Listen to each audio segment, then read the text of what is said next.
舊屋具有動線不佳、收納、採光不足及管線老舊嘅問題。設計師細心解決眾多問題，透過格局重整、建材運用、色彩配搭、空間機能考慮等等。公共空間採用開放式設計串聯客飯廳，亦將原有廚房嘅牆壁打掉，實現屋主開放式廚房嘅夢想。光線可以從廚房無阻穿透，徹底解決舊屋採光問題。換季嗰陣時，常常被忽略嘅就係家電嘅收納。有一啲較大型嘅家電就好似抽濕機、暖爐、風扇等等，所以屋企最好要規劃一個隱藏式嘅收納櫃，嚟增加收納設計嘅變化，都可以讓家電唔會變成空間嘅視覺負擔。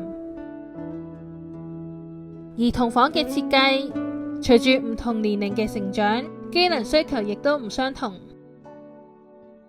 點樣規劃先可以滿足學習嘅獨立性，以及促進家人之間嘅情感連結呢？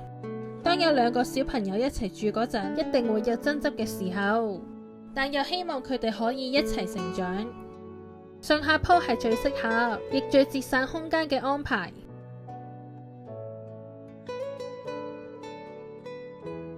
當室內空間較為有限嗰陣，可以利用房間嘅凹凸互補。就好似校園宿舍嘅上下鋪設計，俾小朋友成為彼此嘅最佳室友。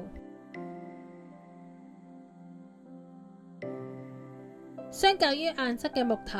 線板、床頭板設計，如果裝點枯筍，可以更加柔軟地包住疲倦嘅身軀，並且半高嘅腰板設計可以放大空間視覺。屋主夫妻嘅衣物都多，但希望衣櫃可以採取完全封閉式嘅設計，以維持空間整體視覺嘅乾淨利落。設計師利用其中一面牆作為收納櫃嘅配置位置，有唔同層次嘅規劃，令牆面由上到下都可以收納嘅空間。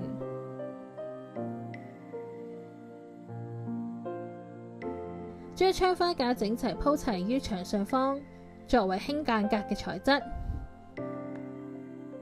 兼具樹木型間隔嘅視覺穿透，同埋開放式設計嘅開闊感，令室內空氣、光影同埋交流不受阻。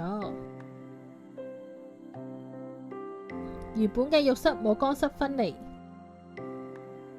洗手台亦同淋浴區過近。更換窗之後，透過浴屏分隔乾區同濕區，重新調整洗手台嘅位置，色調採用深色調，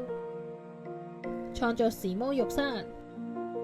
而針對視覺同埋機能同時放大嘅設計，建議適度運用唔落地嘅浴櫃收納設計，保留更多空間嘅呼吸感，亦有助於維持浴室地面嘅乾燥，